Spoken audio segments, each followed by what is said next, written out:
Good afternoon. Welcome to the Midday Mull for Wednesday, the 22nd of January. Working our way through Matthew's Gospel, we read chapter 22 today. Jesus is in Jerusalem at the temple and he has debates with various groups. In verse 15 on we read, "Then the Pharisees went out and laid plans to trap him in his words. They sent their disciples to him along with the Herodians. 'Teacher,' they said, 'we know that you are a man of integrity and that you teach the way of God in accordance with the truth.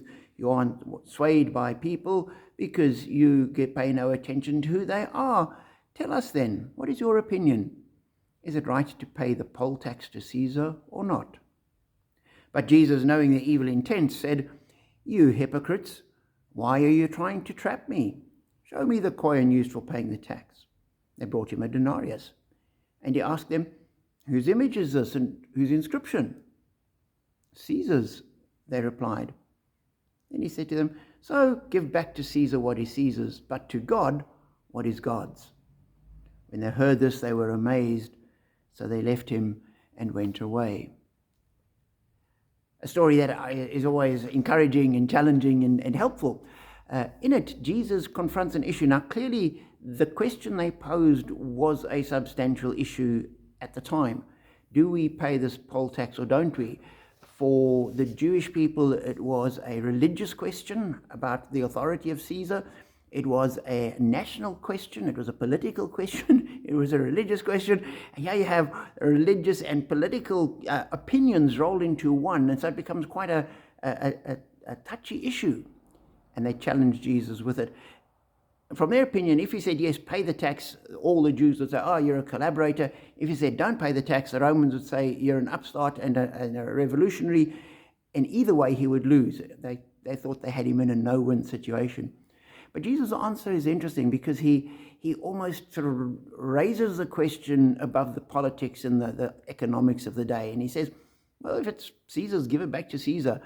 But make sure that you don't give to Caesar what is God's. And so he was saying, pay the tax, but do not worship the emperor. That is out of the question.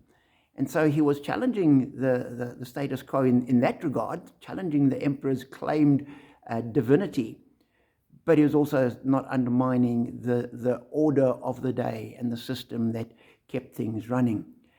And as I read that, I thought sometimes we would do well to distinguish what is of human, political, social concern, which is a concern, absolutely, but it's not a primary concern. And our primary concern always has to be, in a sense, theological. We're always concerned with God's word, God's matters, God's kingdom, God's claim. And we give that priority over everything else. Not saying that we don't pay taxes, not saying that we don't challenge the system, not saying that we don't get involved in social issues and the debates of the day, but we always recognize that those questions are secondary. The primary question is, who do we worship? Give to God what is God's.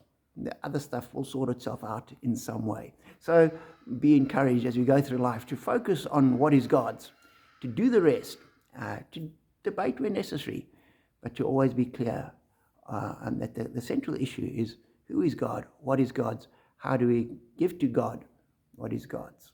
Be blessed.